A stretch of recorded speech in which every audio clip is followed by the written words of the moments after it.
இப்பெல்லாம் T shirt jeans போடுற மாதிரி அப்பாவை தப்பாக நினைக்கிறது ட்ரெண்ட் ஆகிடுச்சு. அந்த கூட்டத்தில் நானும் ஒரு ஆள். நம்ம ஊர் பெரியவங்க சொல்கிற மாதிரி நமக்கு ஒரு மகன் பிறந்து வளர்ந்து நம்மளை தப்பாக பேசுகிறப்ப தான் நமக்கு அந்த வழி புரியும்னு சொல்லுவாங்க. அது வரைக்கும் ஏன் காத்திருக்கணும்னு என் நண்பன் எனக்கு புரிய வச்சுட்டான். பரத்தே இங்க வா. டேய், கடையிலேருந்து அரிசி மூட்டை எடுத்துட்டு வந்து போட்டியாடா? போட்டேன்ப்பா. அப்பா, ஆ. கிராஃபிக்ஸ் கார்டு வாங்க காசு கேட்டு 4000 ரூபாய். அடேய், இருக்கிற செலவில் கிராஃபிக்ஸ் கார்டு வேறையாடா? போடா, வேற வேலை ஏதாவது இருந்தா போய் பாரு. என்ன சிரமம் இப்போ? காசு தர முடியுமா முடியாதா?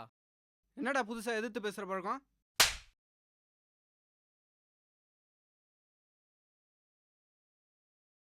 ஹலோ மச்சான், பீச்சுக்கு வாடா.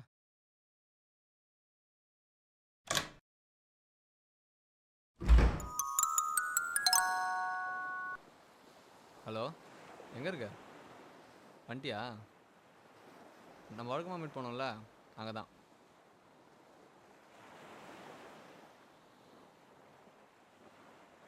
அடா, எப்படி இருக்க? ஏதோ ஏதோ பேசணும்னு சொன்னியா மச்சான்? என்னடா? ஒரே கடுப்பாக இருக்குடா. ஏன்டா, என்னாச்சு? அப்பா சும்மா லொட்டு லொசுக்குன்னு சொல்லிட்டு இருக்காரா.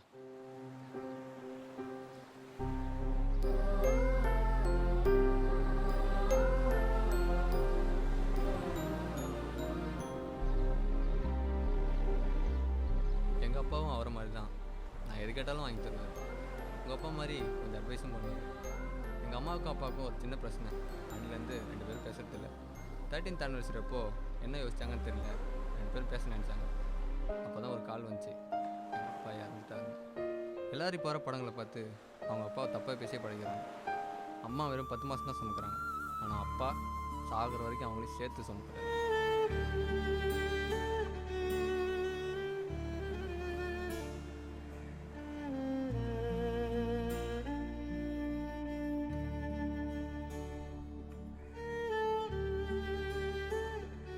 பரத்தே, காசு பாக்கெட்ல இருக்கு பாருப்பா, எடுத்துக்கோ.